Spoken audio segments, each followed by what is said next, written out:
अरे ओमकार ती शर्ट घालून मला कंटाळ येतो काही भेटती काय?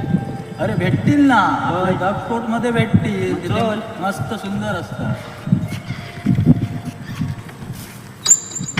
तुम्ही पडेल कॅन्टीनला आलात की डावीकडे वळा, तुम्हाला तिथेच दिसेल दक्ष पोस्टमध्ये.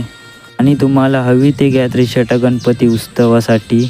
आम्ही कोकणकर, सिंधुदुर्ग, आय लव पडेल, विजयदुर्ग अशी हवी तशी तुम्हाला त्रिशर्ट मिळून जातील इथे. अजून तुम्हाला काही पाहिजे असेल तर T shirt, jeans pant, sari, half pant, गाडी परिवार त्रिशर्ट आणि अजून काय पाहिजे असेल तर भेटेल तुम्हाला. आणि 4 दिवसात तुम्हाला त्रिशर्ट बनवून भेटतील. या दिलेल्या नंबरवर कॉन्टॅक्ट करा.